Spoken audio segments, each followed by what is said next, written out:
Hello. Welcome back to the Bank Shot Degens podcast with your host, my buddy Jacob, Denny Denenholtz, and I am Matthew Schreiner, aka The Shrine. Welcome back to another podcast. We are officially 1 month into the NBA season, talking a lot of basketball. This is our 4th episode. So, Denny, what's good? How are we doing? We're doing good, man. 11:05, Friday, November 17th. Like you were saying, we're 1 month into NBA, and it's been a lot of fun. And I look forward to these episodes all the time. You know, I'm always writing down notes whenever I'm watching games and ready to talk ball. So I'm ready for another good episode tonight. Yes, sir. I'm excited. We got a lot on plate.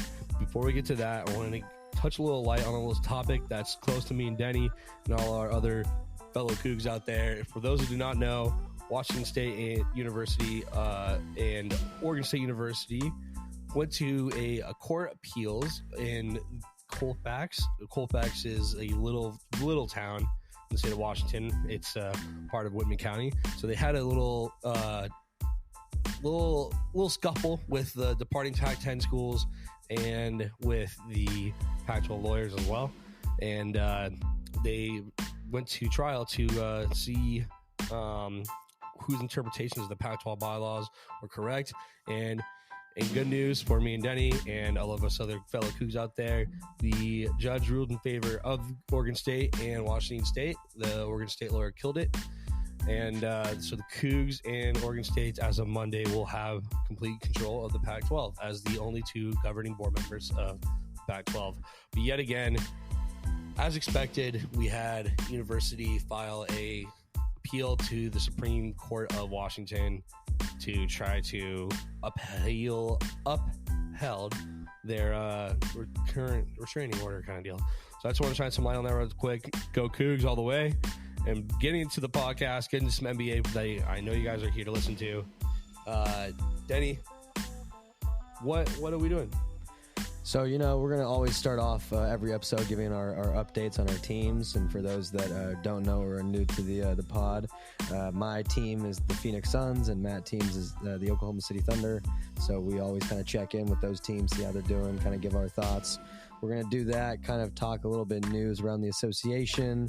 We're going to look at the stat leaders so far a month in, kind of give our thoughts on that, kind of rank all the big offseason moves, see how teams are adjusting and who's winning those trades and who may not necessarily be winning those trades. And, you know, obviously there's a lot of injuries going on right now in the league. We're going to talk about that a little bit, unfortunately. And we're going to look over at the standings and kind of see what teams stand out to us. You know, who's looking strong right now.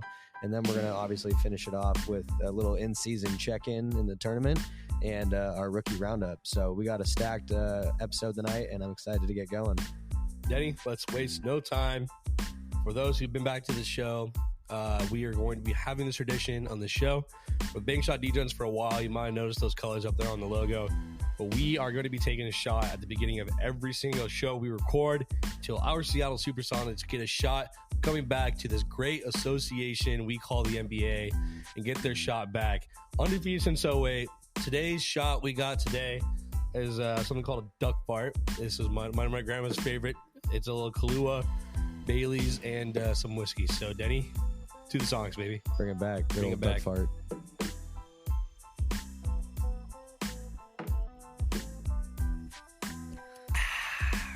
Not bad. Actually, this is really good. Yeah, it's not bad.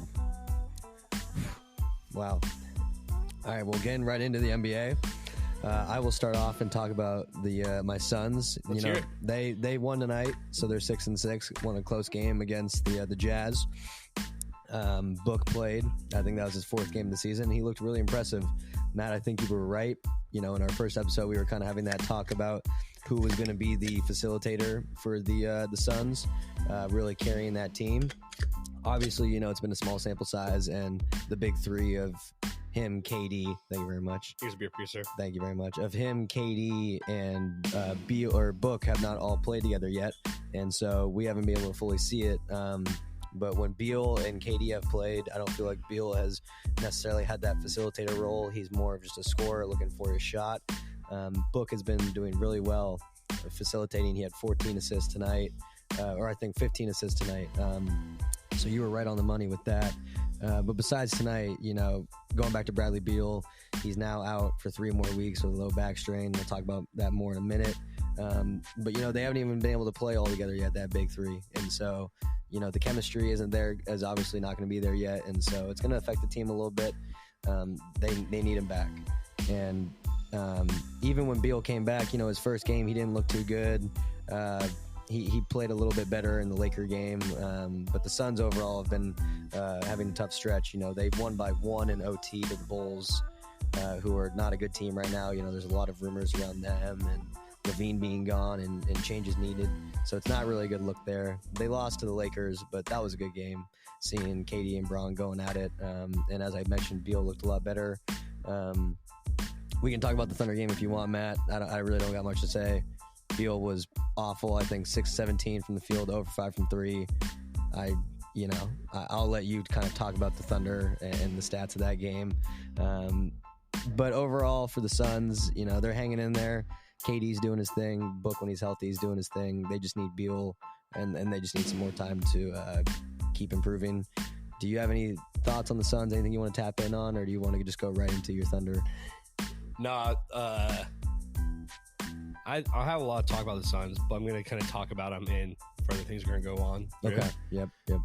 One thing I'm going to talk about them now is, just like you said, that Thunder Suns game. I'm not going to let you down because we watched it, and the Thunder got their very first win in the West that game.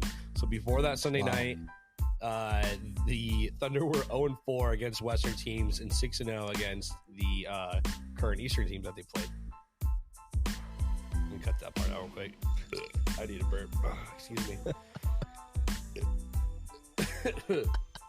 I need a burp. We'll cut it out. So yeah.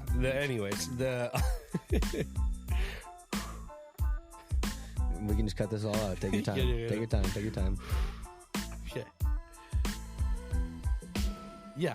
So I'm going to talk about the Thunder Suns game a little bit more because that was our first win in the Western team, which is huge. I mean, a win's a win at the end of the day. But yeah, we need to get these wins against the Western team. And ever since that, we have not lost since that game, actually. Fun fact, we played the Spurs. We played the Golden State Warriors as well this week so far. And yeah, it's been a good week. Thunder off to a super hot start. 8-4. It's their best record through 12 since 2013. Yeah, it's been they've looked good. Decade. They've looked good. The team just clicking on all ends. And it's just things are going well. I trust almost every single person out on that floor. Everybody's doing good. Everybody's doing their own way of basketball. The team's just fitting well.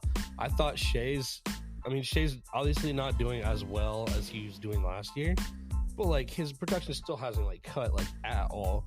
He's still doing amazing things. He had 35 points along with J-Dubs. I was going to say, he had 31, I think. He was hooping that game. J-Dubs had 31. Shea had 35, I believe. Yeah, I think it was 35, yep. Chet had 2 blocks. Chet did his thing. Chet had 2 blocks against KD himself. Yeah, we don't talk about that. No, it was really good. And quick on the Suns, which we're going to talk about it in the upcoming trades.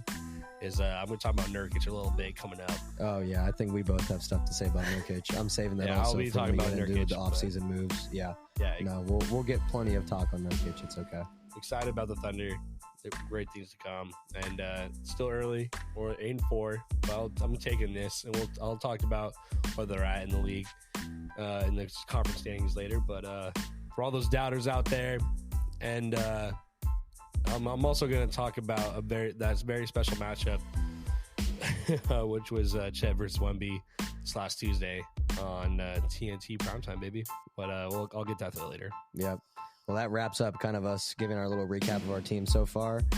Going into league news, there really hasn't been too much going around.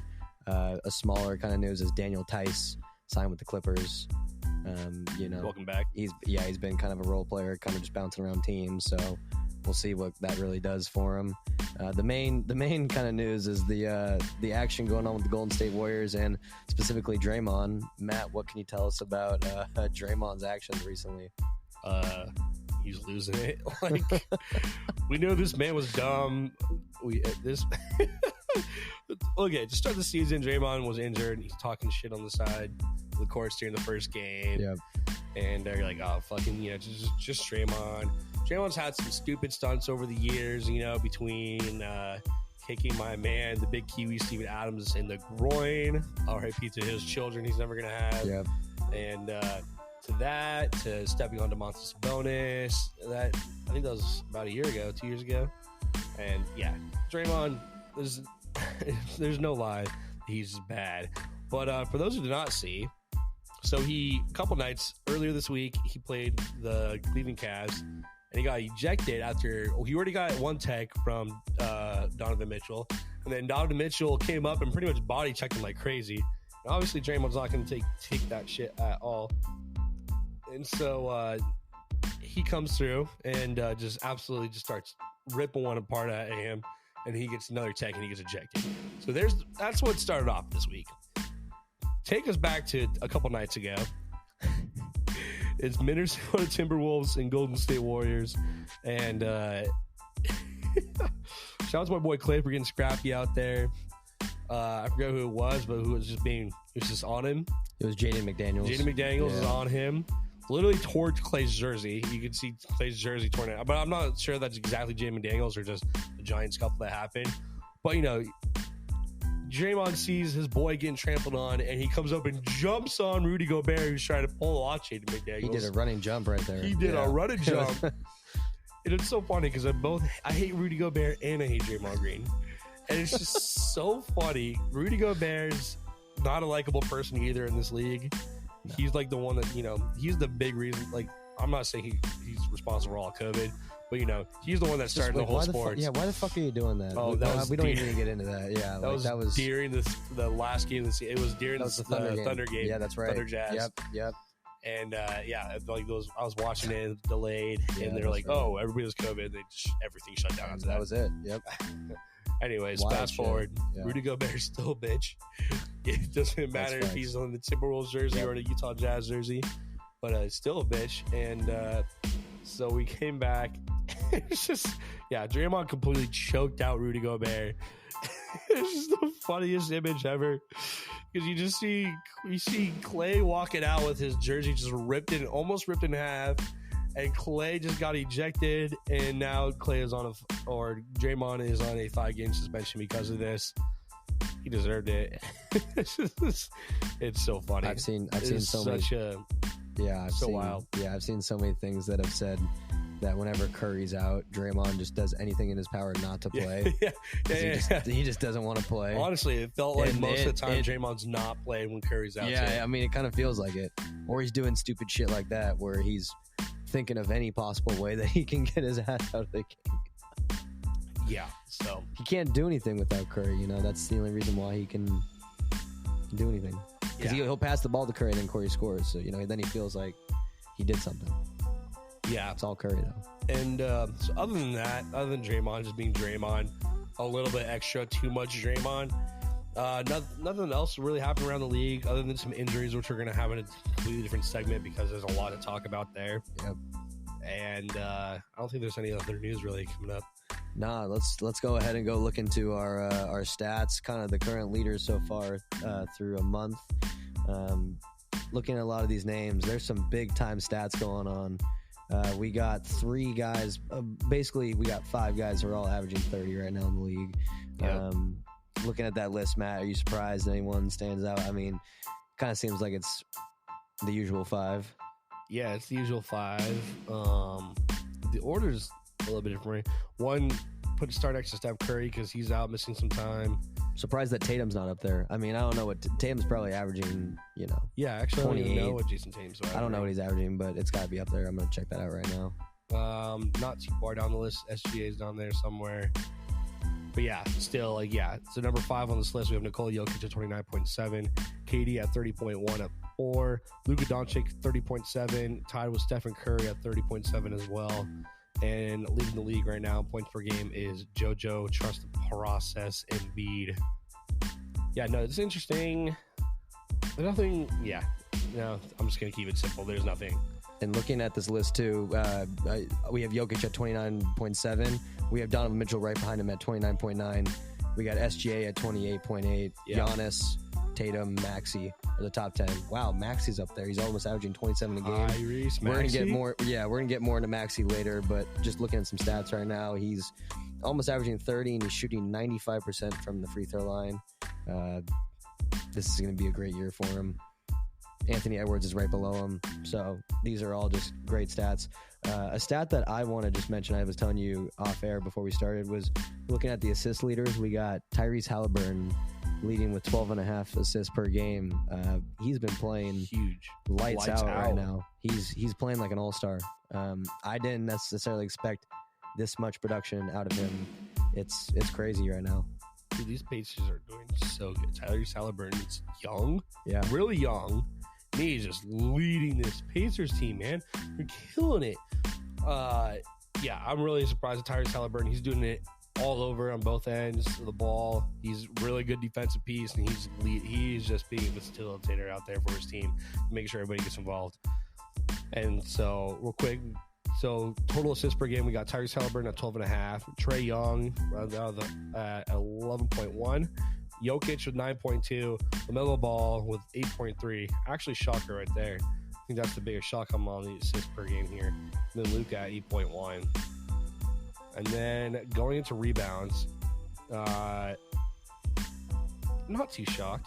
No, I think this is pretty standard with Jokic, Sabonis, Gobert, AD, DA. Yeah, I know Sabonis is leading for the first couple weeks. Seems like DA has been a little bit of a quiet player, but not surprised that he's up there for rebounds. Yeah, he had a really slow start of the season scoring wise, but he's still the big man for down there. Yeah, and looking at other categories, looking at the blocks over here, we got two guys tied for fourth right now in blocks per game. We got Chet and Wemby, part of our rookie roundup. So Matt and I will be talking more about those two players a little bit later. But it is tell who I'm going to talk about.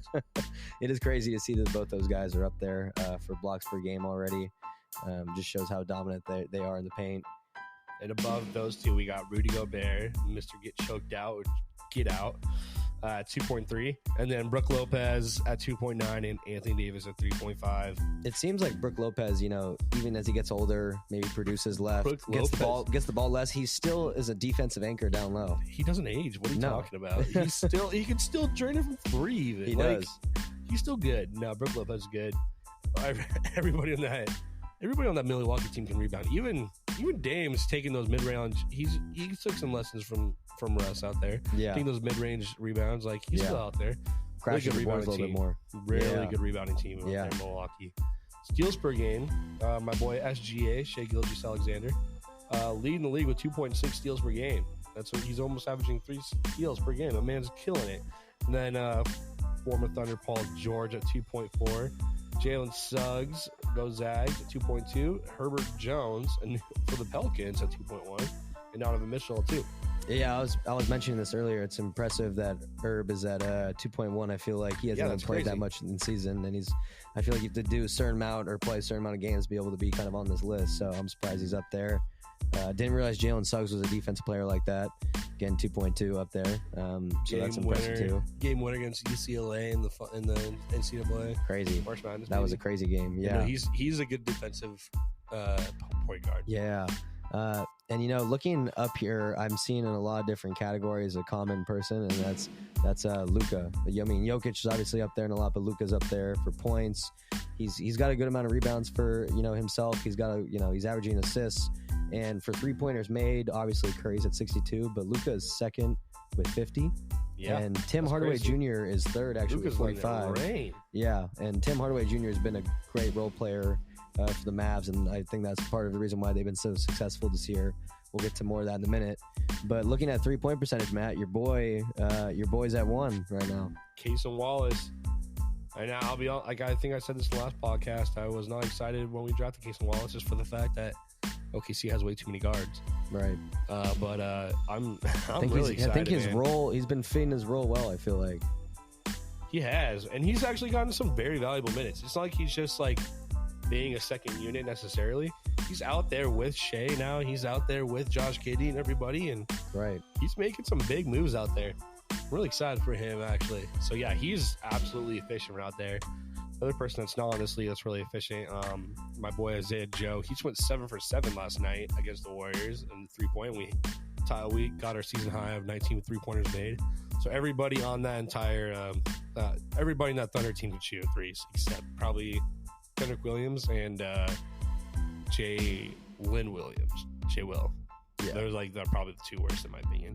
But I mean, that's still Isaiah Joe's a shooter. Bad. I like Isaiah Joe. He's Isaiah a hooper. Joe is automatic from Yeah, behind the arc. he's man. nice. He's great. Yeah.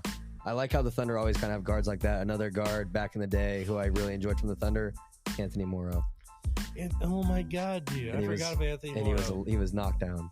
He was. I loved Anthony Morrow. He was a dude. big knockdown 3-point guy. Yeah, I loved Anthony Morrow. He was so much fun to watch. He was, he was fun. Talk his shit. He got his, his little. Where did he go to school? Oh man. Well, to check that really quick, but he hit some big shots for him a lot. I loved him. Also a 2K guy. Some of my friends know, in the online leagues, whenever you need a shooter, Anthony Morrow was there. Yeah, dude, Anthony Morrow was awesome. Let's see, do we have a school? Georgia Tech? No. Yeah, Georgia Tech. He was a Georgia Tech. Oh, wow, okay. Yeah, he was kind of drafted by the Warriors. Is what it looks like. Yeah, I wouldn't say he was a flop, but he was definitely supposed to be better than he was. Yeah, I think he was only really known for being a good shooter, and probably nothing much outside of that. Yeah, I definitely liked Anthony Morrow. But yeah, he's blast from the past, man. Me and Cy Lou were talking about probably the worst 3-point shooter I've ever seen in OKC history. You know who we're talking about? Let's hear it. Andre Roberson. Oh, well, yeah. I mean, yeah, obviously Cy Lou's talking Roberson. about how he has a jersey of his. He does. That's his boy. Roberson's his boy. But the best defensive point guard we've seen since the glove. Think about that. Yeah. Think about what I just said. The gloves is a Hall of Famer. It's a big statement. Yeah, he is a Hall of Famer. The glove is a Hall of Famer. He is. Andre Roberson was literally that good at defense when it came in clutch.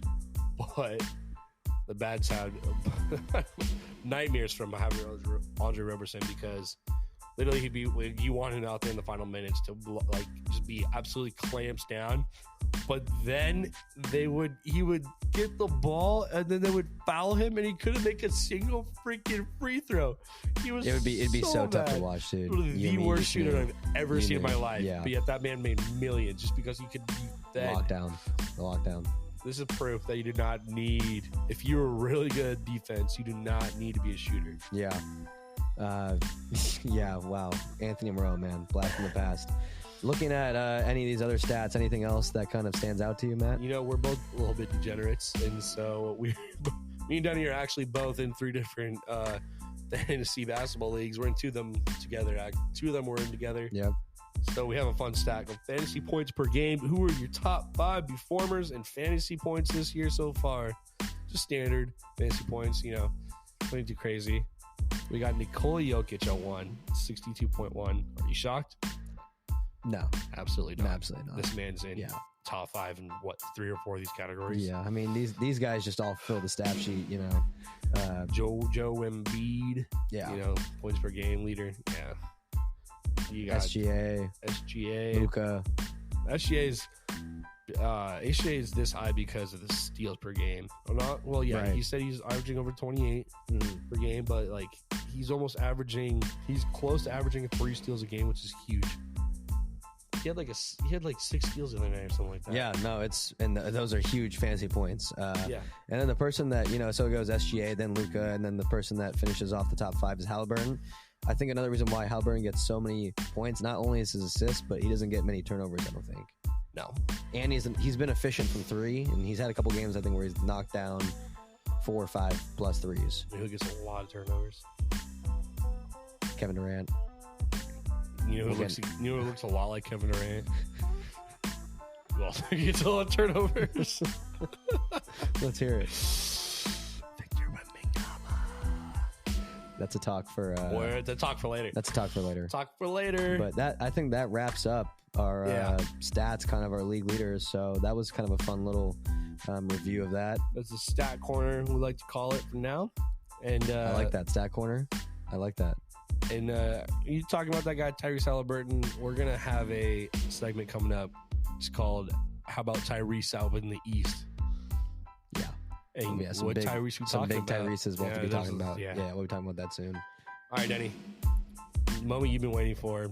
As we know, there's a lot of off-season acquisitions and some acquisitions that actually happened at the beginning of the season that are huge, that have impacts all around the league, conference-wise, team-wise.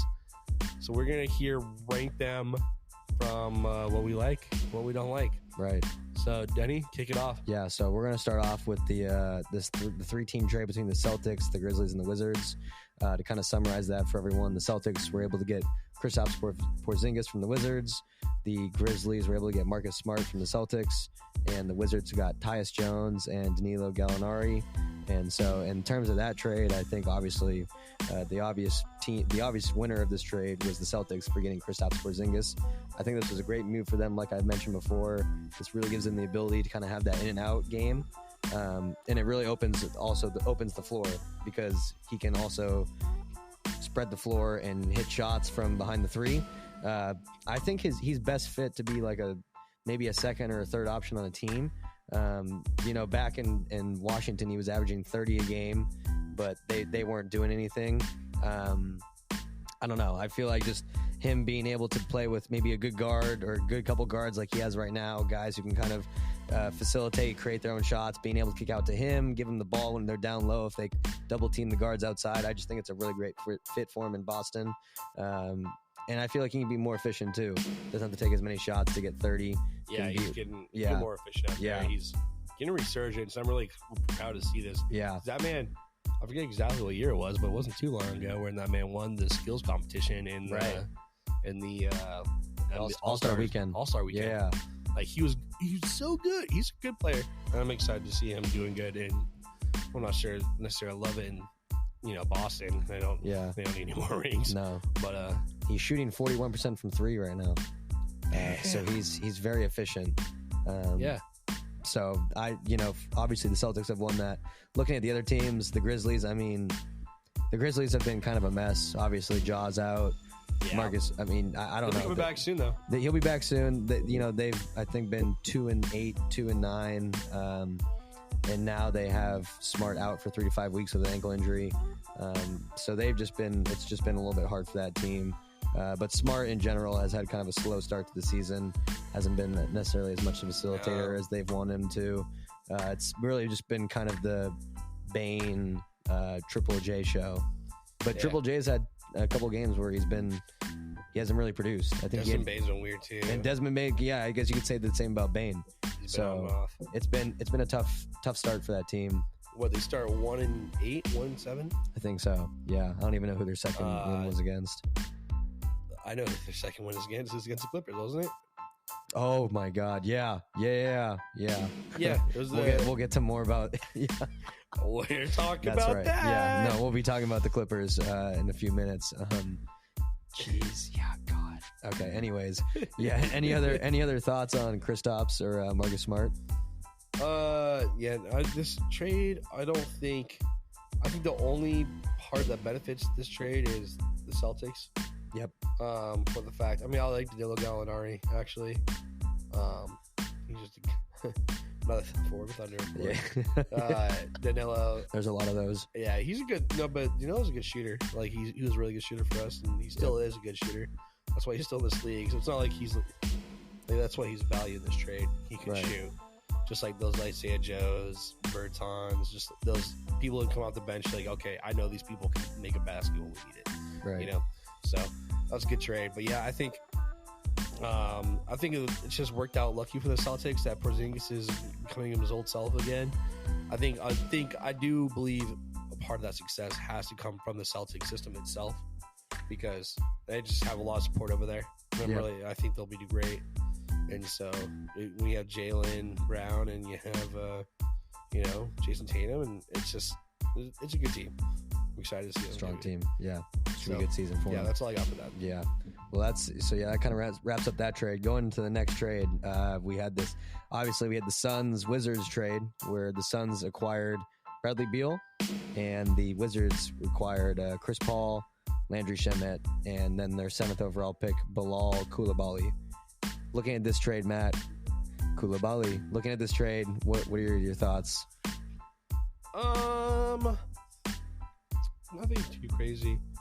Wizards suck. Jason really nailed it on our last podcast. He did, yeah. He just nailed it. They're just such a weird team. They kind of just suck. So didn't even keep Chris Paul either, you know. Mm-hmm.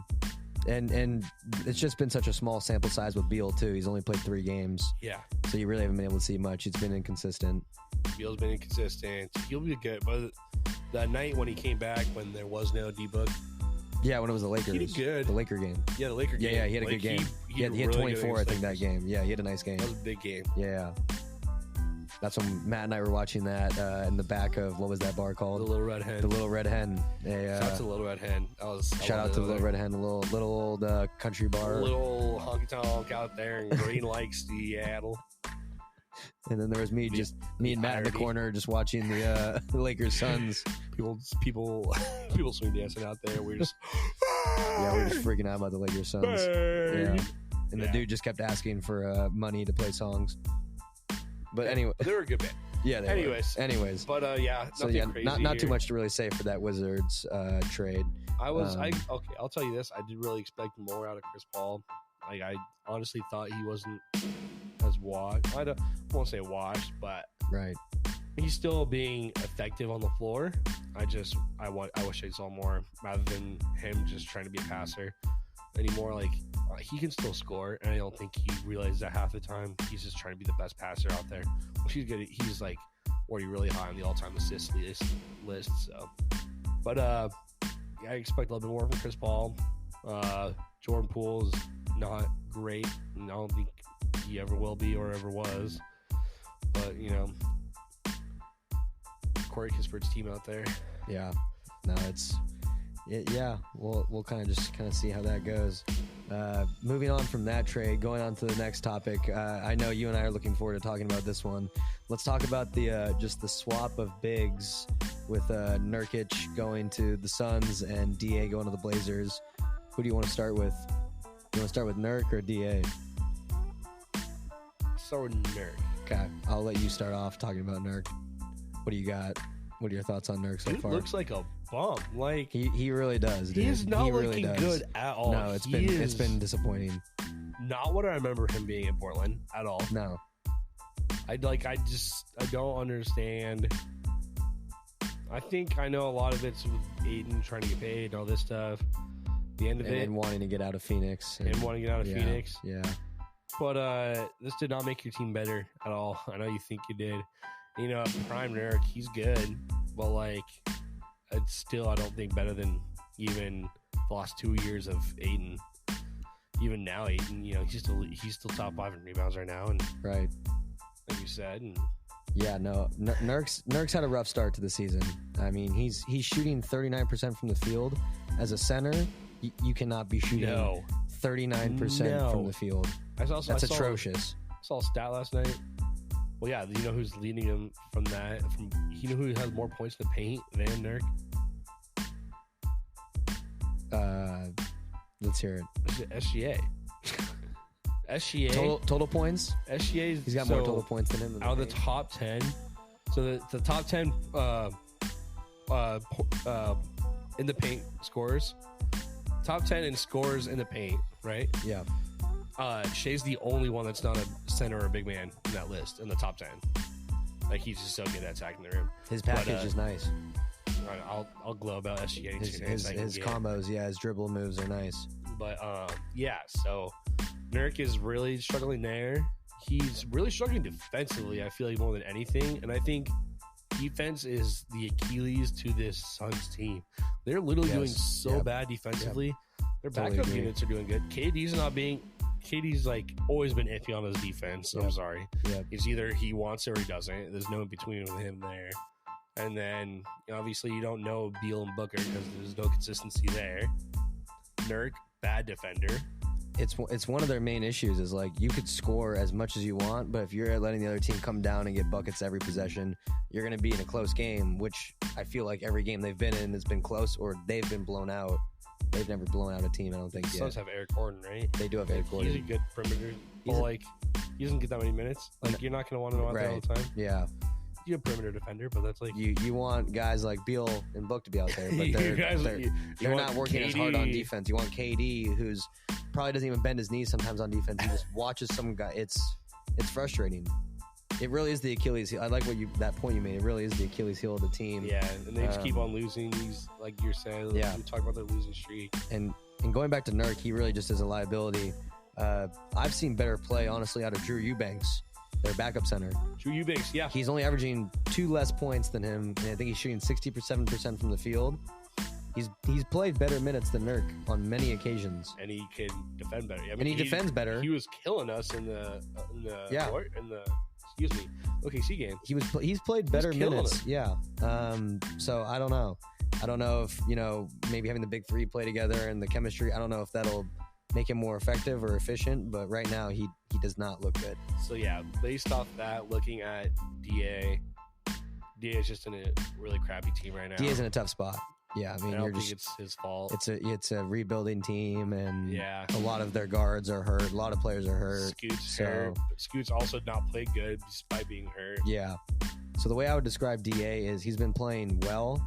It's just quiet because that team is a disaster. Like he cannot do. I cannot do what Wemby's doing. He cannot be anything that he cannot be a leader for a team. He cannot be number one guy for a team, number one star. Yeah, you can't. Like he needs a guy up top to help him out. He plays really well out of the pick and roll. Yeah, he needs a guy to play pick and roll. He averages 12 points right now. If he was able to have a guy that he could do the pick and roll with, lights up. Yeah, I mean, because he can finish at the rim. He's got that nice little mid-range jump shot. So I agree. He needs someone to help him out. Yeah, that trade.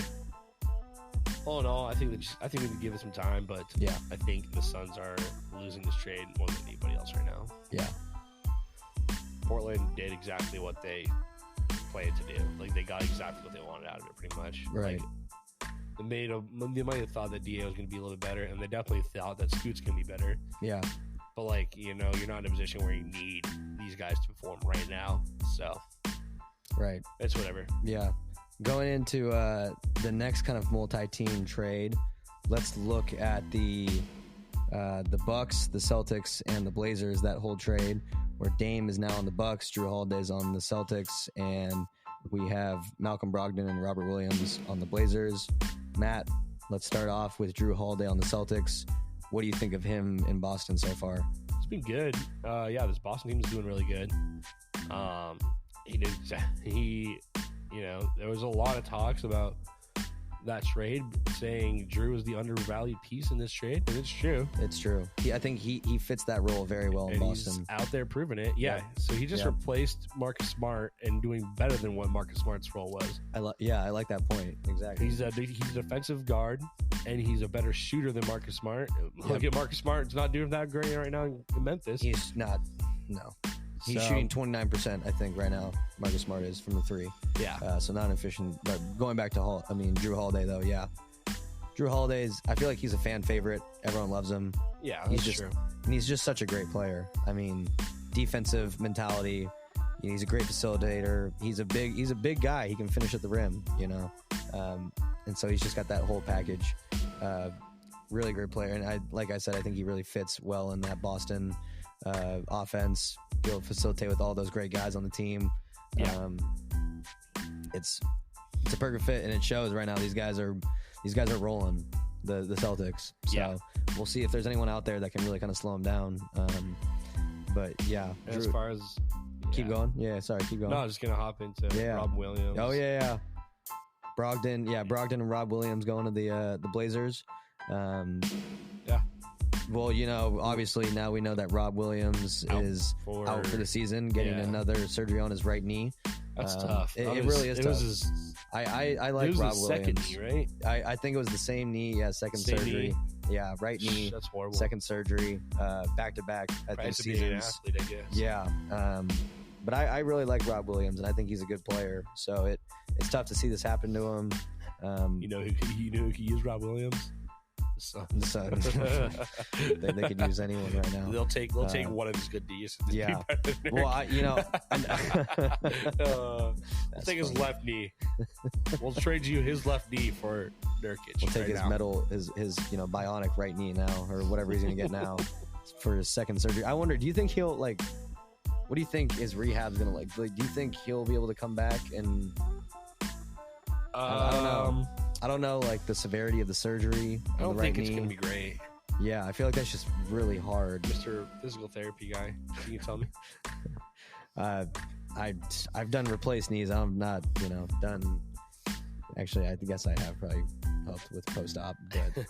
But well, I'm just trying to. I don't know. Two surgeries on the same knee. I feel like that's just a lot of trauma to the knee. Yeah, and it's just not the same strength-wise, mobility-wise. It's really hard to come back from stuff like that. And one major surgery is already enough. Having two on the same knee consecutive years, it's not looking good. No. So that's tough. Prayers up to Rob Williams though. Like he's an awesome guy. Yeah. Or player wise, I don't know him personally or anything like that, but great player. And Brogdon also on the Blazers. He's been a great role player, six man who slid into the starting role when I think Scoot went down. He unfortunately is now out for some time due to injury, which we'll talk about in a second here with just all injuries going on. But Brogdon has been a great, it's been crazy. But Brogdon's been a great role player on any team he's gone to. Yeah, he's been the same everywhere he's gone. Yeah. He's an effective, great facilitator, scorer, role player. He makes teams better. I think he does too. He's like, so you're not asking. You could say he's a veteran presence too.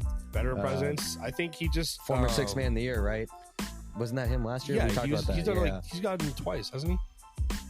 I think so. I just think like every time. So I think what people do, they bring in Brogdon and they have expectations of him that are really low.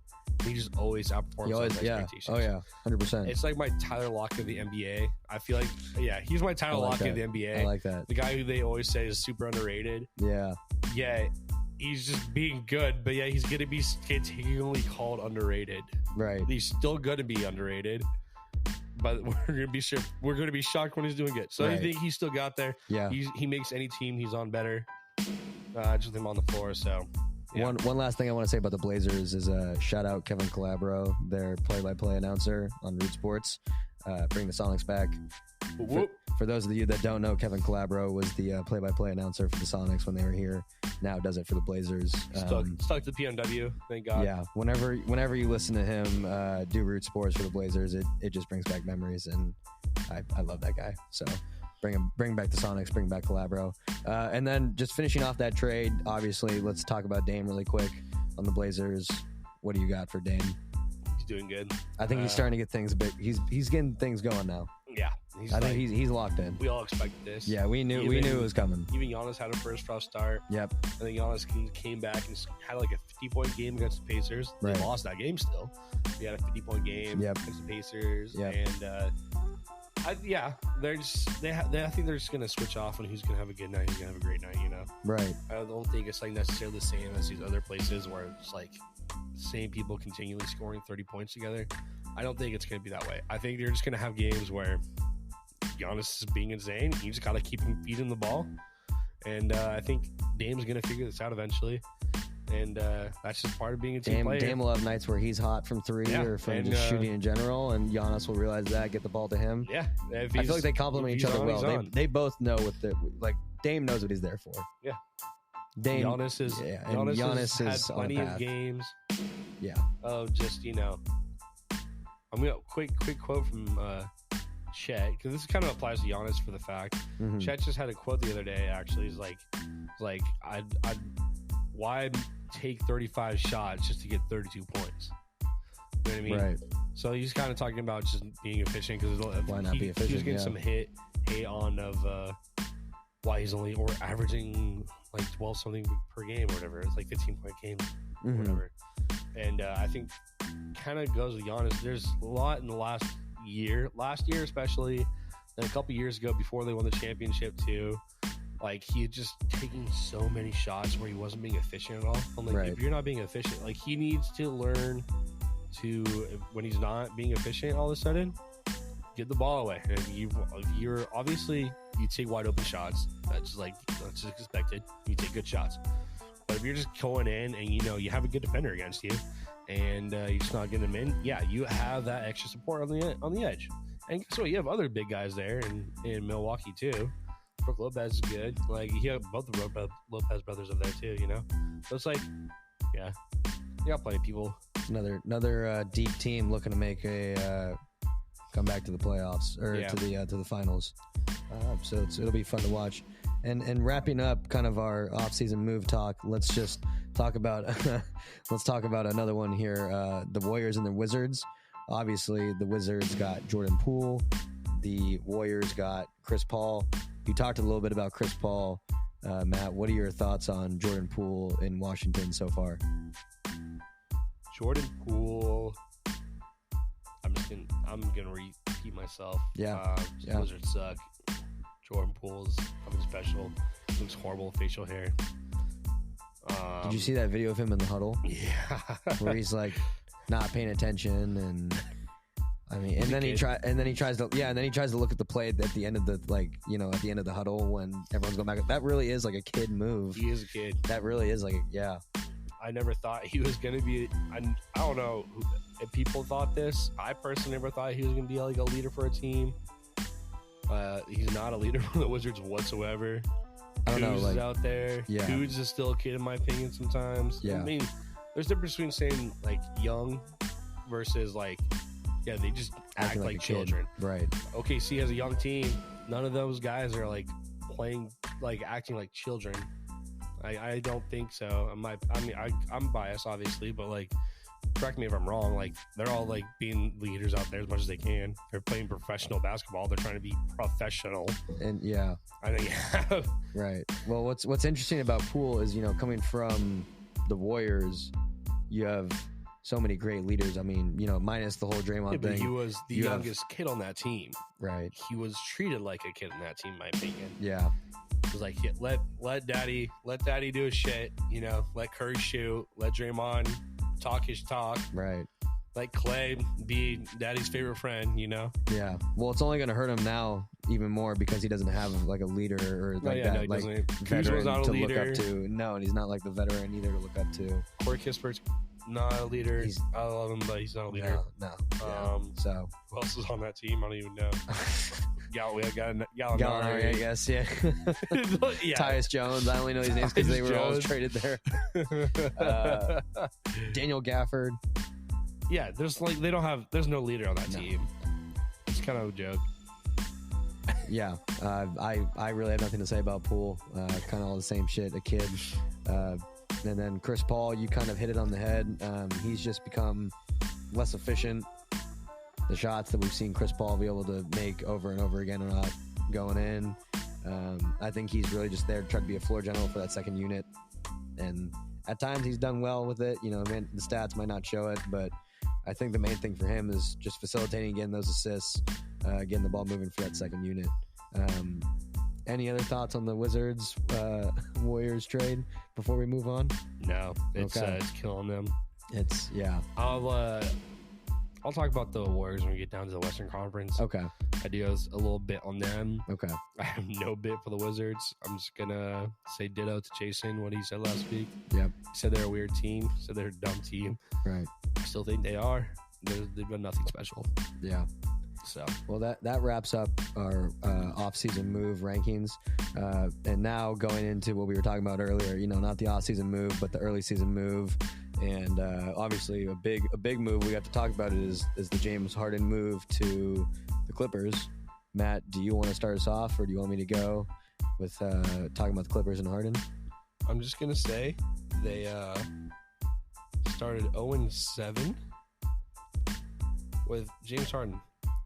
And tonight they won their first game against the Rockets, who are actually 2 off hot start. They've looked well. That's a hot team right now. Before tonight, they were 6-0, and the Clippers are 0-7. It just looks absolutely horrible. But I'm gonna start with that, so people who don't know about much, I'm not gonna get up with that.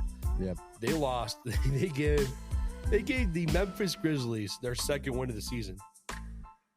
The Grizzlies were 1-7, 1-6, 1-7. Yeah, I think 1-6 or something like that. And then they gave their second win. And then on top of that, another bad loss is they lost to the Nets. And the Nets didn't have Cam Johnson, Nick Claxton, Ben Simmons, and Cam Thomas got hurt during that game. And they still lost. They just sucked. It's like, I mean, come on, you cannot be losing to that team. Yeah. And then did you see that Nuggets game they had? Yep, I watched that Nuggets towards game. The end of the game when they went small because Zubac had 4 fouls. Yeah. And so they decided for some reason to have Harden and Paul George take turns trying to guard Nikola Jokic backing down the paint. In that situation, you got to keep Zubac in. It doesn't matter. You have to trust. How the hell would you put James Harden inside any paint? Yeah. I mean, that was an easy and one. Well, I mean, what are you doing? You have to keep Zubac's got to stay in there. I know the man gained some weight, but like he's still not a big. Not that much. Yeah, he's still like the laziest person down below. Yeah, that was ridiculous. I don't know what the thought process was there. You have to trust Zubac that he won't foul, and if he fouls, then he fouls. I mean, there's nothing you can do. There's nothing you can do. Yeah, you got to keep a tall guy in. You can't have Paul George and Harden against Jokic at all. No, so there's no answer for him in this league still. Yeah, but as you were saying, they were 0-7 with him to start off the season. Some bad losses. Absolutely horrible. Yeah. One stat that I saw, it was before tonight's game with the Clippers. Their plus minus with Harden on the floor was minus 57. Yeah, minus 57. On the court. That's with horrible. Him off the court, they were plus 18. You know what? I got to give props to these Clippers players that come into these presses afterwards. And they're just like, we're just trying to stick to the process. We're just trying to, figure it out. Yeah. Stick with the system. Like a lot of these guys have some what do you call it?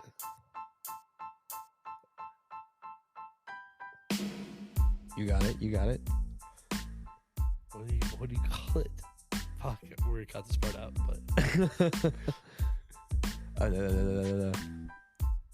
what was I even saying? Oh my god, I lost my train of thought so bad. I was flowing so good, and now You were talking about the Clippers guys that come into the press conferences and talk. Yeah. And then you kept. Oh my god. Yeah. What's the word? They have the. These guys have the audacity. No. The strength, the courage, nope, not a good word. Commitment, the class, the. No, what do you say? Like, that person like known for that. You know what I mean? Oh, they're known. It's not a word for like that. They're well known. They're known to. Okay, yeah, okay. All right, let's rewind a little bit. Okay. Yeah. Yeah, a lot of these guys on the Clippers locker room are known to be some complainers sometimes. I'm more talking about Russ and Harden sometimes. They don't have the last press conference. They can easily lose their cool pretty fast. Paul George is not as that bad. Kawhi doesn't. Kawhi is very, stature man. Poor man gets paid. But like, yeah, that was a little bit good for them for doing that. But yeah, they sucked. They got their first win tonight against a Rockets team that was hot, and I don't know. I think something that we have to look at here too is going back to Harden. This was clearly his best game of the season for the Clippers. He had 24, 9, and 7. 7 assists was the most he's had this season. I think he's had one game with 6 and one single game with 5. James Harden cannot be coming into the Clippers team having that many assists. He needs to be the facilitator like I've been talking about. But another thing is he had 24 on 11 shots. So that was the efficiency that he needs to be doing on a nightly basis. I think if he can continue playing at that level of what he did tonight, they will look a lot better. In games before, I've seen him not doing as much facilitating as before. He doesn't really use the pick and roll as much. He's still trying to size up and hit step back shots. So if he can stick to what he did tonight, it'll be up from here. And does it relate to Russell Westbrook moving to the bench?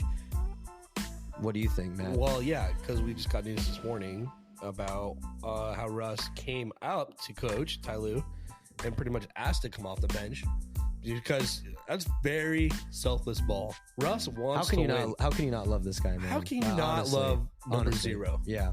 Why not 0? Yeah, like that's team first. That's team first mentality right there. Like that shows you how much so he cares. He came to coach and asked to be taken off the bench. He wants to give that first line some chemistry, and he doesn't want to interrupt. Like, I think I can be a better for this team. Come off the bench, they get their chemistry going, and I can be chemistry with the second guys. I can be chemistry on the court. That's Russ's motive right there. Yeah, he wants to win his game. He does not like. That's his way of saying, I don't like being 0-7 with James Harden being here. I don't like being, not having to win the last 7 games. And obviously it worked somehow. I didn't watch the game. We watched a little bit of the game, but yeah, obviously it worked. So they beat a very hot Rockets team. And I'll talk about how I'm kind of shocked about them going in later to the when we're looking at the standings. But right, yeah, no, we'll see if this adjustment was the reason for this tonight. We'll see if Harden can stay efficient like he was tonight. I was impressed with his play tonight, so we'll see if he keeps it up. Track record so far has not been the case. Maybe the Russ move will be the answer. We'll definitely be kind of monitoring it and keeping everyone updated. Matt, any other things you'll have in the Clippers before we end the segment? I think they'll get those shit together. Russ, I love Russ. He made the joke last week about, oh man, what if KD just joined the Clippers and you got a whole happy little the whole reunion. It's just hard to imagine. It's just hard to go back and imagine Russ, Harden, KD, Serge Ibaka, what's his name? Such a fun team. Oh yeah, it's a good team. Yeah, fuck Kendrick Perkins. Fuck Kendrick Perkins. Yeah, I don't care for him. Yeah, we're publicly saying that right now. Yeah, I don't care. I don't care either. I hope he hears this. Yeah. Yes. If you hear this, Kendrick Perkins, you should not be on ESPN, my boy. Come on our show. We'll just absolutely you can grill the fuck out of you. If you want. Yeah, I mean, it's not going to be fun for him. This is official invite, Kendrick Perkins, if you're listening. And you should not be on ESPN. You're an absolute joke. But yeah, no. That's all we got for that trade. And now we're going to move on to injuries.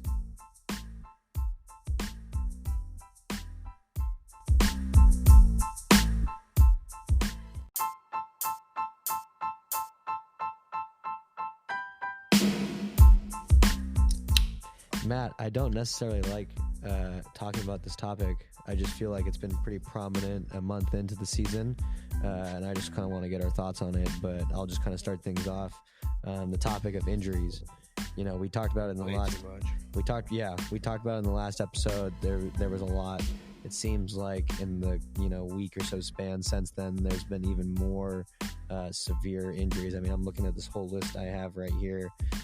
Just some big time injuries. We got Jamal Murray's going to miss some time with a hamstring. We were talking about Brogdon earlier being out, which is killing me in fantasy, so I had to bring it up. I'm fucking pissed. Guys like Hero, Scoot, Cam Thomas, Marcus Smart, all out with ankle injuries. Trey Murphy hasn't played yet still. CJ McCollum now has the collapsed lung. There's no timetable for his return, and he dealt that same issue back in 21. So just kind of interesting there. Ben Simmons is going to miss time with a hip injury. And these are just also the long-term injuries. There seems like there's guys who are missing day-to-day time, also with just more minor injuries. I don't really know, what else. Matt, do you have any comments? I just what do you make of all these injuries? Does it seem like they're becoming more frequent, like over these past couple years? Is there some kind of pattern, or is this? I don't see any pattern. One thing that's interesting is we are getting a lot of these injuries at the beginning of this year. Is the fact that Adam Silver kind of made this rule on the load management, which we talked about in the last podcast. Right. It was kind of an interesting thought, seeing that we're getting more people injured now. Lucy Williams is out for the year. Curry's out right now. Right. Yep. For as well. Curry. We got a lot of injured guards, especially. I feel like a couple big guys. Big guys are always going to get injured. They're just big guys. That's what happens with a big body. A lot of guards with ankle injuries. A lot of ankle sprains, grade 2s. Out multiple weeks. Could you make the argument that maybe this tournament is not healthy for the players? I know right now they're just playing the normal regular season games as part of the tournament, but they're playing more competitive. in a way, there is an incentive now to win specific games out of the year. Exactly. And for some teams, it's more important than others to get those wins. But at the end of the day, exactly. At the end of the day, it's all about money. And so every team's kind of, going out there, especially the vets who want to get it for their young guys, they're going to try, their best to be able to do that. So I could see, maybe on a night-to-night basis on a Tuesday or a Friday night right now, these guys might be giving it a little bit more than what they would on a regular night. And sometimes that can lead to injury. You're going a little bit too fast, freak accident kind of thing. So it's a good point. It's a good thing to bring up. Do you see, how do you think this is going to affect teams like later in the season? I don't know. Obviously, this idea we brought up about the in-season tournament, it'll be done by end of December. So the rest of the season, it won't be kind of a point. But do I honestly think a lot of the people now are still just focused on play-in and playoffs. Right. I mean, especially play-in's huge now. Even the Grizzlies are still focused ahead of that. I mean, even the Kings, they're focused towards that. A lot of these teams are focused towards it. They want to make the playoffs. The play-in is a whole new way to do it. Yep. It's a lot easier making the playoffs than ever before. So I still think there's a lot of those teams out there like, maybe after their first in-season tournament win, they're like, we had a crappy game. We're just not going to compete hard in the next two or three, And it's just tough. It's tough. Yeah, we'll just have to, I guess, we'll have to monitor these injuries. And, I think as long as people don't get re-injured, I think that's when players tend to start to miss more extended time is when they re-aggravate specific injuries. Looking at Bradley Beal, for example, he had the low back pain or the back pain in the preseason, missed that time in the start of the season, and now he's played a couple games and must have re-aggravated it or something happened, and now he's missing extended time, 3 more weeks. But then it all comes back to that new load management policy and how we'll see if the NBA will actually do it or how they're going to regulate it, but we'll have to be sending out fines for whatever it may be for load management. But enough on injuries. Let's go look at the standings, Matt. Let's go look at the Eastern Conference first. What teams stand out to you right now in the East so far, a month in? Well, we're going to choose 2 good teams that you're surprised of. Okay. And 2 bad teams you're surprised about. Yep. The 2 good teams that I'm surprised about, yet not kind of surprised about. Mm-hmm. I'm going to choose the Pacers. Yep. I'm just going to go the 5 and 6 right now. The Pacers and the Magic. Magic are actually shocking right now. They're 7-5 right now, only half game behind the Pacers, and I think they got a nice squad over there. They're kind of doing good. They have a good young core over there. Talked about Jalen Suggs being defensive out there in the steals game, and they're led by Wagner and Paulo. Paulo Banchero had both good leaders, and then they have a deep backcourt. A lot of good guards on that team. They're a big shocker. Wendell Carter's been hurt, but he's good when he plays. So they have been impressive. That's the team that I also had was the Magic. Obviously Apollo supporter, Seattle guy. So I like Paulo. Yeah, exciting stuff. I didn't like. I'll be honest, I did not like Paulo just because of the fact how Salty got drafted above Chet, but it all works out because Chet went to a great team anyways. So. I think you're happy that it happened that way. Bittersweet. Yeah. But I also had the Pacers too. Pacers? Yeah, you want to talk a little bit about the Pacers? Tyrese. Okay, yeah, we're in the Eastern Conference. We'll do the Tyrese. Yep.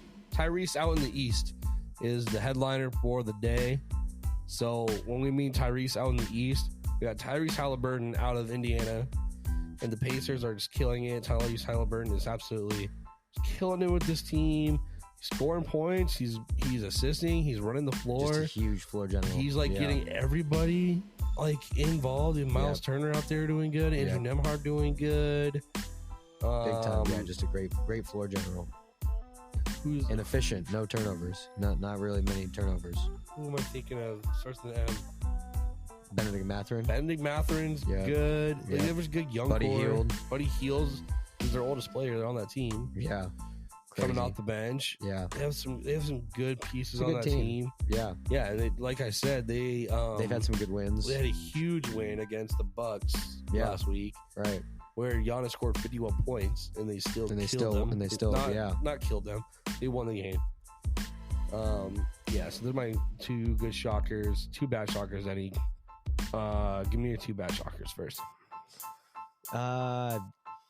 Looking at these teams, I don't know. Like, I still, looking at talent wise, the Raptors still kind of shock me, especially with how well Scotty Barnes has been playing. I know Siakam's been a little bit quiet, but I feel like that front court is pretty good with Scotty Barnes, Siakam, Poeltl.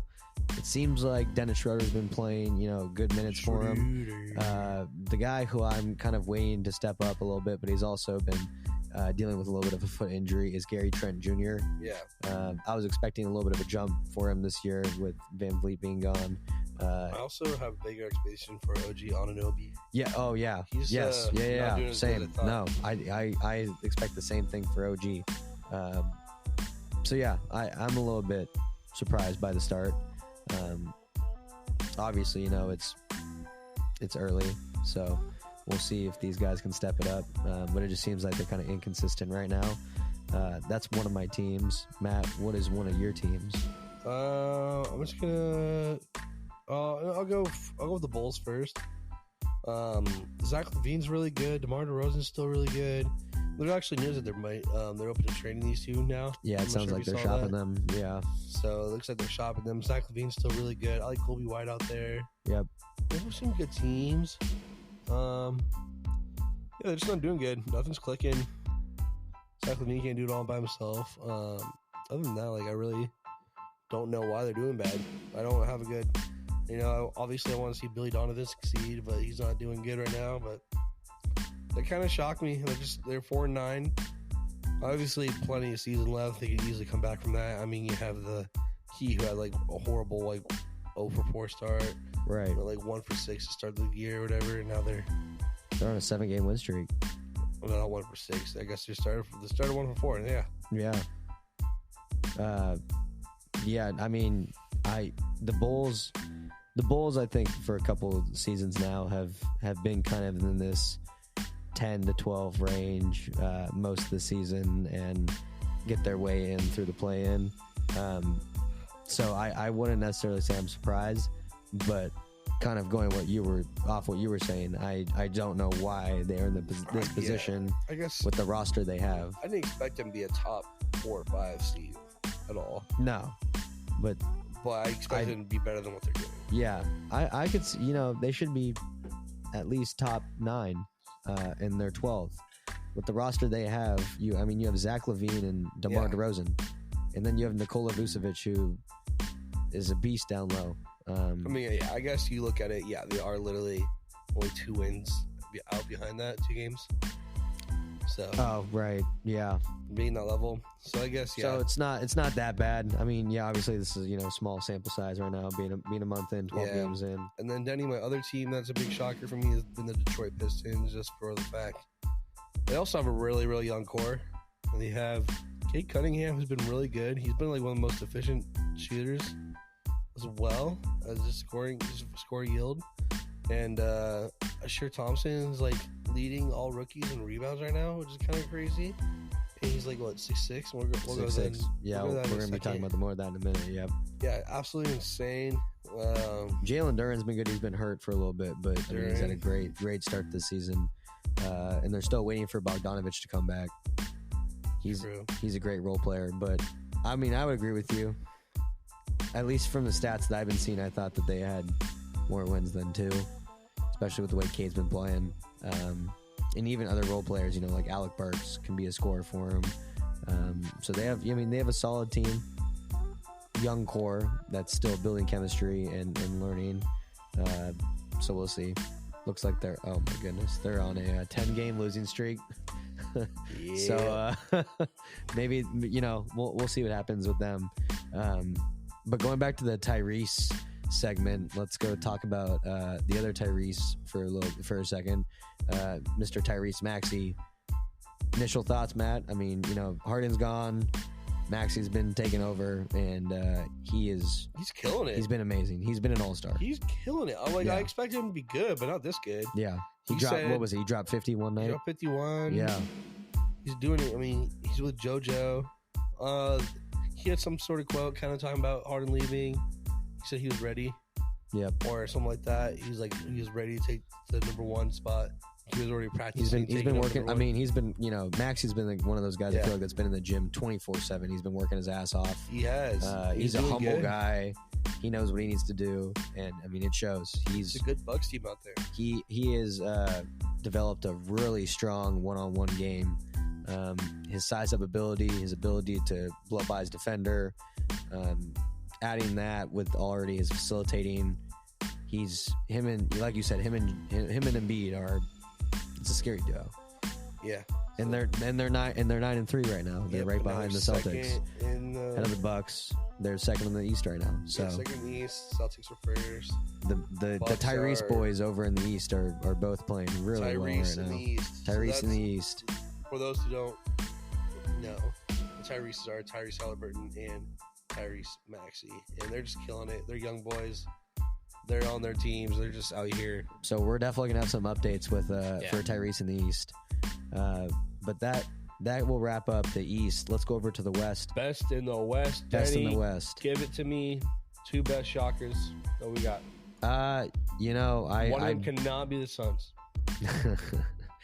I'm already depressed enough about them right now. I brought this team up last episode, but I mean they're still up there, and it's impressive. Is the Mavs? They're 9-3. Luka has been amazing. I think he's averaging like 38 and 8. Kyrie has been doing his thing recently. He kind of had a slow start from the last pod we talked about. He was battling a little bit of injury, but seems like he's gone into a groove the past about 5 or 6 games. And they have a good core of role players right now. Tim Hardaway Jr., we mentioned it earlier. He's 3rd in made threes in the season. He's averaging 19.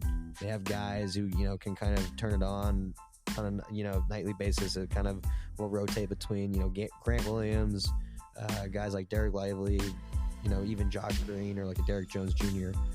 So they've been impressive. We'll see if this keeps up, but when you have Luka putting up numbers like that, Kyrie kind of, backing up the ship, it's a good squad. Matt, what is one team for you? I'm going with the T-Wolves. Yep. That's my second team. So good, man. He's a superstar right now. He's playing at a superstar level. Killing it. Yeah. Cat's not like what he used to be, but he doesn't need to be. I don't like Rudy. Yeah. They have some good role players. Naz Reid has been playing good minutes from off the bench. Mike Conley always plays well for him, I feel like, at the bench. Jaden McDaniels, even though we just talked about him, I'm kind of mad at him, right? He's a Seattle boy, but we're all mad at him. Come on, don't be doing that to our boy Clay now. Come on now. Clay first. Clay versus everyone. Yeah. CV. Yeah, exactly. CV. But, they're all playing good minutes, and they've had some really impressive wins. They've now beat the Warriors twice. They beat the Celtics, and I think they beat the Nuggets pretty bad. So they've had some pretty impressive wins. And I think in that first Warriors game, that was when Ant went nuts in the last 2 minutes of the game. I think it went in OT, and he even went even more nuts. So yeah, he's playing at a superstar level right now. Both those teams, I'm impressed by. Matt, any teams that you're looking at that you're just not impressed by right now, or just shocked by, or Grizzlies suck, but or actually, sorry, let's go back to the Rockets first, because I know Rockets. I know you and I want to talk about the Rockets. Yeah. What do you got about the Rockets? Dylan Brooks is like the most punchable face in the NBA, but then so they had a game last week, which is Rockets versus Lakers. And it was a big hyped up game just because Dylan Brooks is talking all this crap, just chirping against LeBron. Yep. Everybody calling Dylan Brooks out after last year with Memphis, and everybody was like, "Oh, this guy's just a bum," blah blah blah. Man, they showed up. They destroyed the Lakers last week. So that was a part of a start that got them to a very hot 6-0 run the last 2 weeks, and then they just lost tonight to the Clippers, who broke their Harden curse. So they need that turnaround. Yep. Yeah, they have a good young core. I count these guys out in the beginning of the season in our in the first episode. In our first episode. I rate these guys low. I don't like them. But they're proving me wrong. You know, a guy who I don't think is being talked about enough, who's been playing really well, is Alperen Sengun. He puts up triple-double numbers, and he was really good last year. He's improved even more this year. Now you have a facilitator like Fred VanVleet coming in. Jalen Green, I think, is still trying to work things out, but he's playing well. Jabari Smith has been kind of up and down, but he's still another good player. And I hate to say it, but Dylan Brooks has been consistent from three. I think he's top 5 right now in 3-point percentage. Yeah, he's doing great. So he's been playing well for him. So they've been playing well. We'll see if they can keep it up. Amen Thompson's been out for about a week and a half, I believe, with an ankle injury. Not sure what his timetable is to come back, but we'll see what he can do when he comes back. He wasn't having the greatest start, a little bit of a slow start, but we'll see if he picks it up.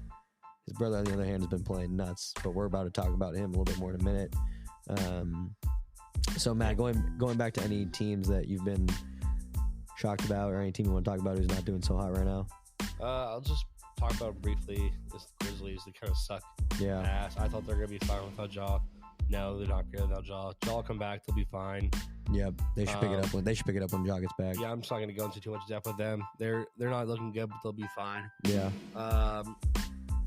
We were kind of talking about the Clippers and their James Harden curse. Yep. They're 4-7 right now.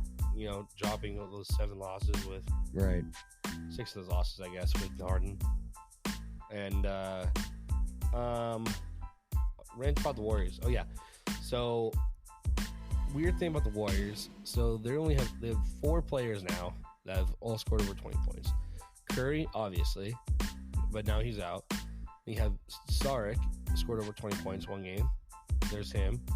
There's this weird guy. I can't even pronounce his name. He scored over 20 points the other game. Like Pozemski or Pozchemski or something like that. That guy got some weird looking hair. He scored over 20 points for them.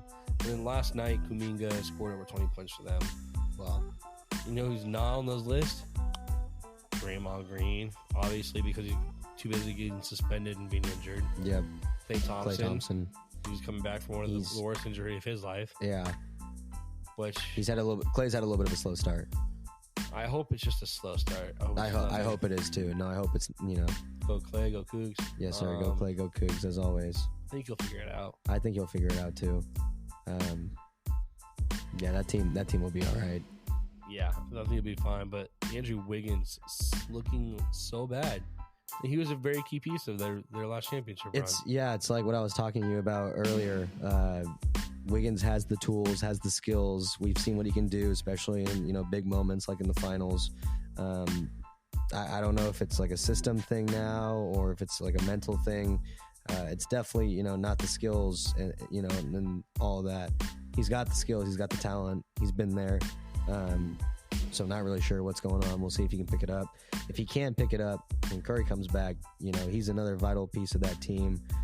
Clay becomes consistent. Yeah, that's when the Warriors start becoming a little bit scary. They start picking things up, and Draymond just continues to get ejections and get higher chances of getting suspended for a game in the playoffs because of all of his ejections. So wouldn't be surprised if that happens. No. Well, that kind of wraps up the West. You got any other comments about the Western Conference, Matt? No, Los Angeles, both them. No, Kings are kind of doing what I expect them to be. Kings are doing their thing. They're doing good, yeah. Fun facts, Sabonis is now 8-0 against AD all time. Love that. Love to see it. Yeah. De'Aaron had 43 tonight, first game back from his injury. So, when him and I think Sabonis had 27, 8 and 7. Yeah. So, when they're on the floor together, they're one of the best duos in the league. But, Malik Monk, Barnes, very Keegan Murray. Very competitive West out here. Yeah, the West is always great. It's always exciting. Let's go talk about the in-season tournament really quickly. Let's just check in, and then we're going to go into the rookie roundup. So right now we're halfway through pool play. Last games are going to be on the 28th this month, and with the quarterfinals starting the following Monday.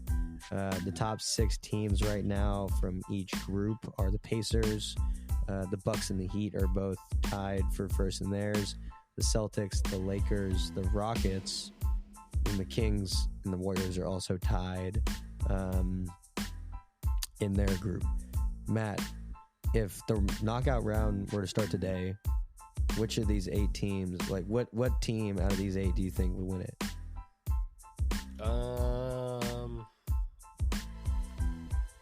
I'm gonna go one.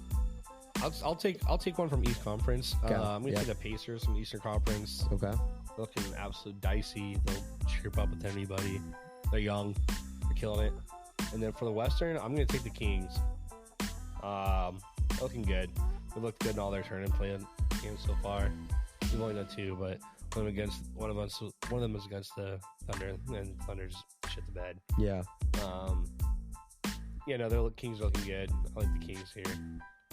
So I'm gonna put my money on either one of those 2 teams. I don't know if they would to play in a championship. I'm not sure who would win that matchup. I'd probably give the edge slightly to the Pacers right now, but yeah. I would want to pick. I want to be a bias and pick the Suns, but I don't even think they have a chance. Probably with how good their group is and the fact they only have 2 more games left or whatever. I don't think they're going to be top of their bracket or probably good enough to get in the wild card because I don't even feel confident they're going to win. I agree with you. I think the Pacers, they're a young team. They're kind of hot right now. Halliburton's playing at an all-star level. I could see them making a push. And I kind of like the Kings as well. The Kings are another young team who, can do the same thing. It's still the start of the season, right? And so these younger teams are pretty fresh. Teams like the Lakers, Bucks, Heat will probably all slow down or back off at some point, but the Pacers and the Kings are still young. Warriors will back off or probably won't be able to keep that same rate depending on Draymond and Curry's absences. Yeah. So I like both those teams. I like Pacers and Kings. Young guns earlier in the season, energy. Yep. Ready to go. These are perfect for them. Yeah. So on the next pod, they're used to tournament ball. Yeah, exactly. So I think on the next pod, it'll be the knockout round, so we'll be able to check back in there. Yeah. We're gonna finish off today with our rookie roundup. Matt and I will talk about our projected rookies of the year. For those that don't know, I am projecting that Victor Wembanyama is going to be rookie of the year, and Matt is projecting that Chet Holmgren will be rookie of the year. We've had debates about this. We've given our sides. Now we're just kind of giving, just a little bit of a review of them so far in the season. Wemby, he's been playing well. He's averaging 19 and 9 with 2 blocks. I will say he's a little bit efficient right now, but I would hope it's, he's still getting used to the NBA game from being overseas. Yeah. Spurs are 3-9 right now on a 7-game losing streak. But of course, one of their wins was against the Suns. So one of their losses was against the Thunder. So of course, that's how it goes. I don't really got too much to say right now. It's going to be obviously a long season for him and the Spurs. He's with a good young core right now, and I feel like he's in a good system to just continue to grow, especially under Pop. That'll really help with the IQ and just everything. So yeah, that's kind of all I really got. He's kind of doing his thing right now. His team is just not winning, but they've had injuries, with Keldon Johnson and Devin Vassell. So we'll see if that helps him pick it back up. But like what we talked about in our first pod, part of, I think, a factor that goes into Rookie of the Year is your team's success. So we'll have to monitor this, as the season goes on. Maybe Wemby will put up even crazier numbers, but he's being a little bit efficient right now. So we'll have to see. That's all I got on Wemby.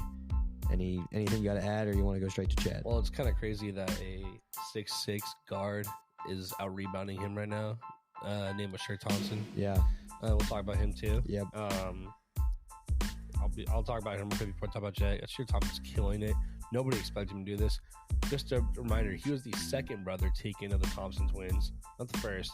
First one was Amon and Amon, or he's out right now injured for the Rockets. Yep.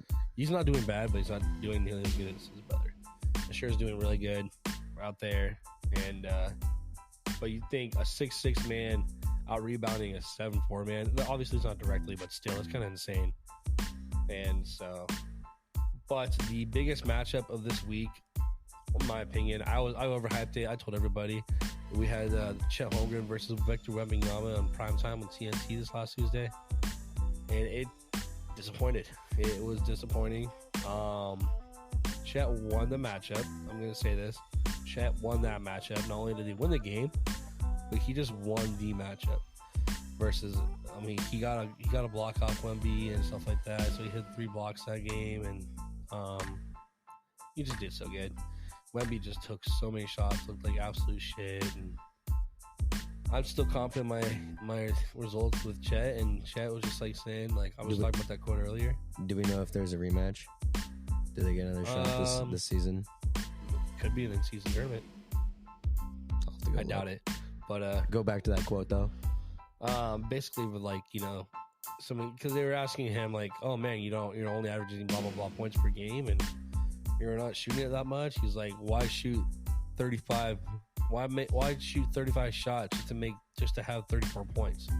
You know, like it reminds me back when like James Harden led the league in 3 points made, but he also led the league in 3 points missed. Like, right. Like being efficient matters. Like shots not made where you don't get an offensive rebound in those. Yep, exactly. It's a possession lost. It's and you can just assume for the safe side that it's points on the other side of the scoreboard. Right. So he's been a really efficient shooter, not only just from the paint. He's been really efficient outside in the arc, and he's really good 3-point shooter. Really good 3-point shooter, better than Wemby. And I think it's just sucks for Wemby. He's just in a position where he has to be a leader right away. Right.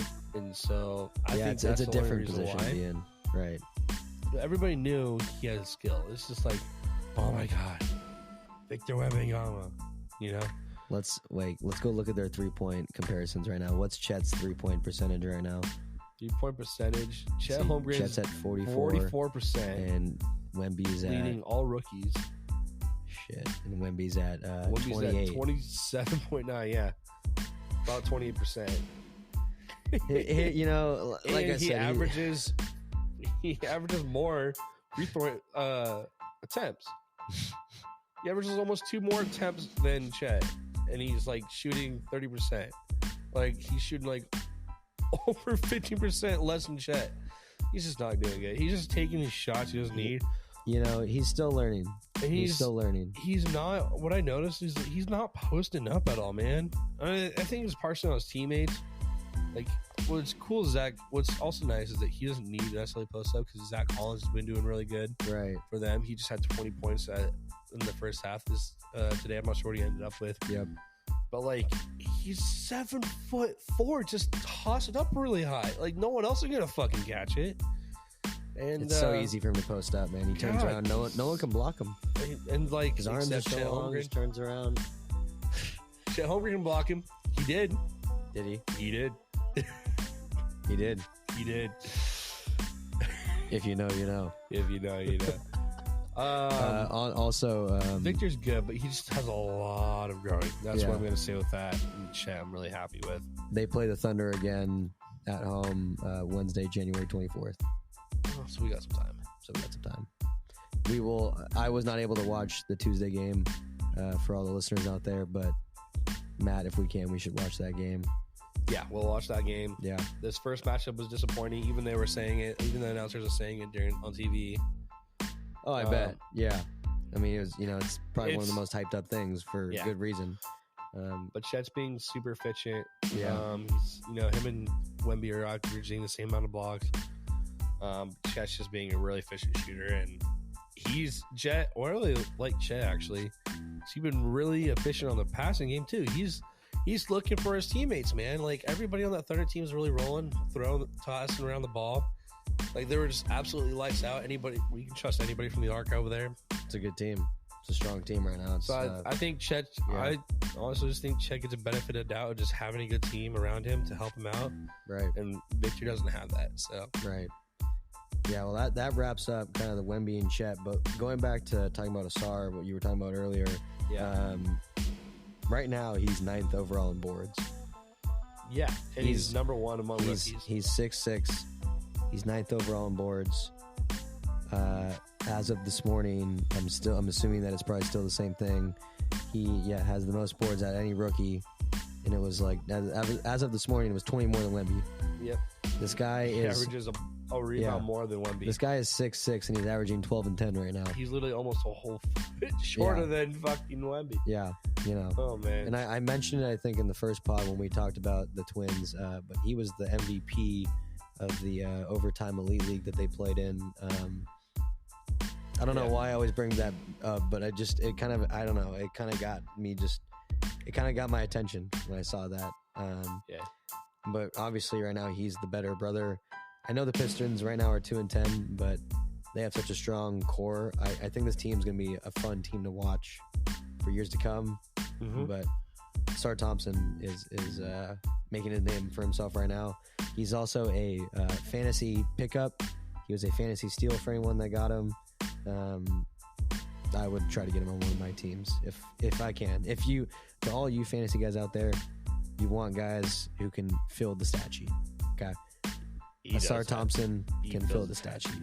He gets on base. He gets on base. I love it. Anything else you want to say about Asar? No, he's killing it. I kind of already highlighted him a little bit earlier. Yeah. A couple other guys that really. Jordan Hawkins. Let's talk about a couple other guys. Jordan Hawkins is really surprising. He's doing really good. So that was the guy who I said my underdog in the last pod. Yeah, Jordan Hawkins. He was a couple weeks ago. He killed it against OKC. He was doing really good defensively. He's a good 3-point shooter. Yeah, really good 3-point shooter. Yeah.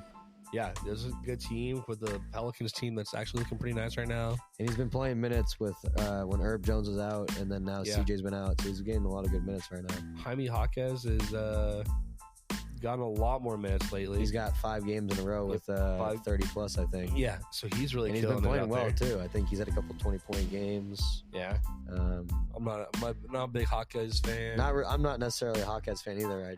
But he's been playing well. Of course, that's all just bias for me.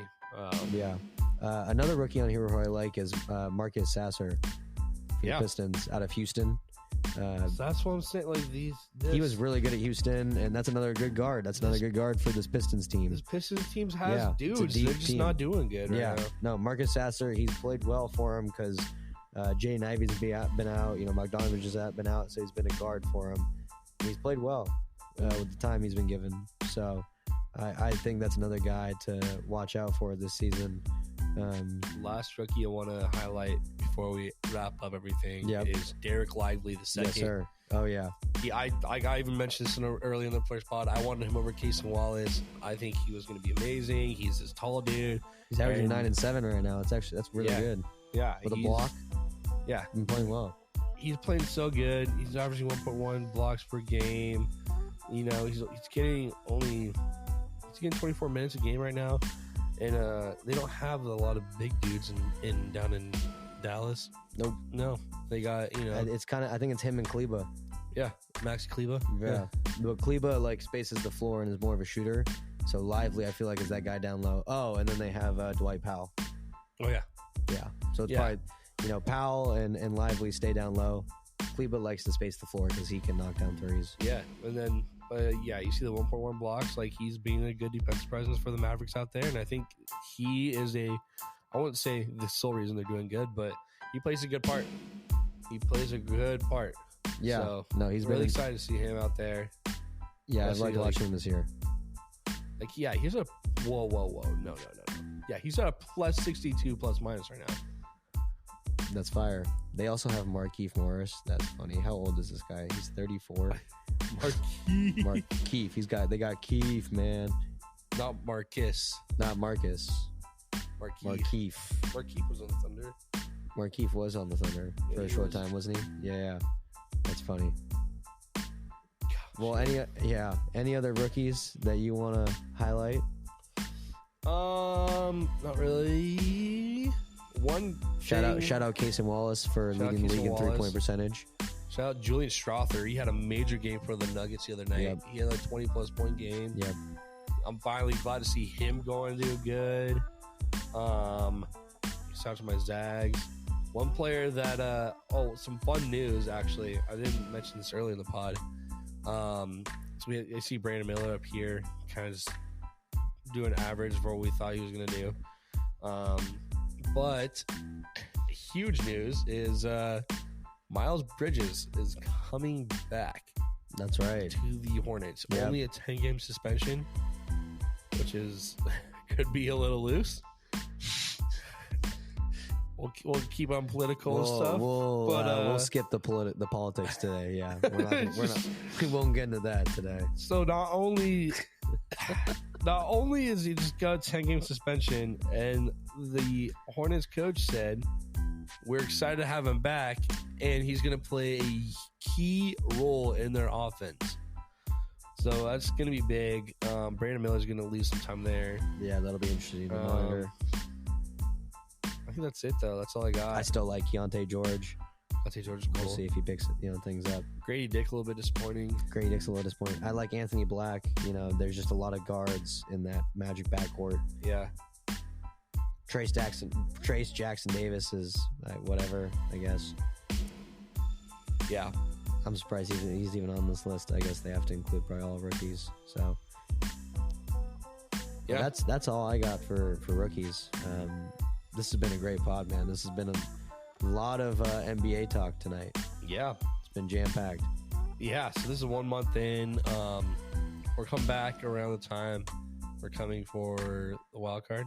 Yeah, maybe we come back after Thanksgiving. Yeah, after Thanksgiving we're going to come back. Yeah. Give a little bit of time, have some Thanksgiving ball. It'll be in-season tournament play. Probably happen. By the time when we come back, it'll be the end of the in-season tournament or the pool play, and then we'll know what the knockout round will look like. So we'll know the 6 teams that made it, the top seeds, and then we'll know the 2 wild cards that made it from each conference. Yeah. So yeah, exciting stuff. We will probably have our friend Sailu come on soon. Love you, Sailu. Yes, sir. Special shout out to the GOAT. He knows his basketball very, very well. He's a blogger out there in LA. And if any fans out there, if you guys have any suggestions, topics, or anything you want us to talk about, just please send them in to either me and Matt. We're more than happy to throw them onto our agenda and talk about them for you guys. Yeah, all constructive criticism. We're open to anything. Any feedback too. Yes. Any feedback. We're trying to make this for you guys. Yes, you guys are listening. So we really appreciate that. We also you can do it in the QA if you want here on this episode, or you can go look at us at the Bank Shot DJs podcast as well. We're up on there on Instagram. Probably come to Twitter X pretty soon here as well. We did do a small little live the other day with during the Thunder Suns game, but we'll see if that happens anytime soon. We'll do some fun things, but yeah. Yeah, Denny was a little dysfunctional in that live. He didn't really know what was going on. Denny's always dysfunctional, bro. He is a little dysfunctional. But yeah, go check us out on social media. I'm going to try to post some more clips there. And please share our video, or excuse me, our podcast. So let's grab this real quick. Thank you for tuning in. Happy Thanksgiving, everyone. Peace.